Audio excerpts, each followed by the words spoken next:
Friends, ఈరోజైతే అట్టి చేపల కూర వండుతున్నా. అట్టి చేపలు, పచ్చిమిర్చి, ఉల్లిగడ్డ, చింతపండు ఇవి మంచిగా వండుకుంటే అట్టి చేపల కూర మస్తు ఉంటుంది. మీరు మంచిగా చూడండి. అప్పుడే అంటు పెడతాను. ఇక నూనె పోసిన,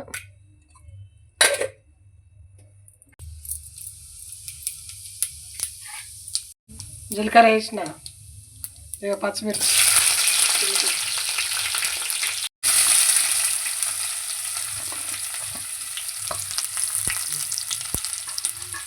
కొంచెం ఎర్రగా గోలనియాలి. ఏ మటన్ కంటే ఎక్కువ ఉంటుంది ఈ అట్టి చేపల కూర.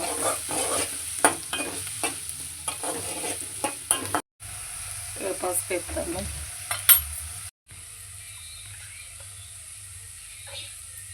అల్లం వేస్తాను.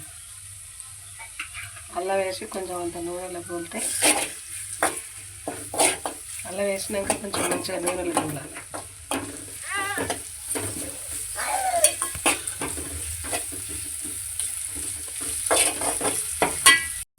జీలకర్ర మెంతుల పొడి, చేపలు,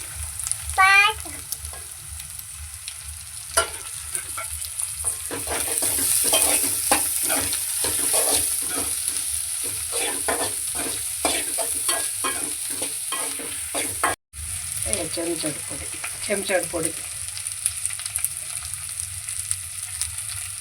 చిన్నగా,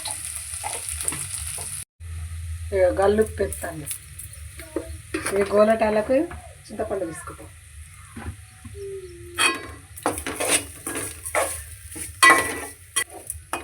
మంచిగా గోరించుకోవాలి.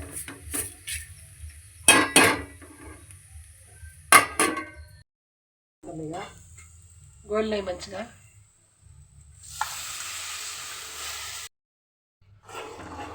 చింతపులుసు పోసిన దగ్గరకు అయ్యేదాకా మరగాలి, మంచిగా ఉడకాలి. ఒక లెక్క కావాలి. లెక్క అయింది,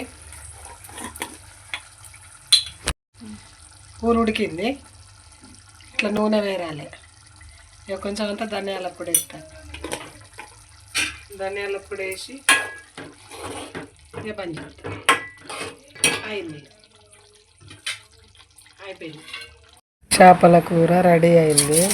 రుచికరమైన అట్టి చేపల కూర ఎలా ఉందో చూసి కామెంట్స్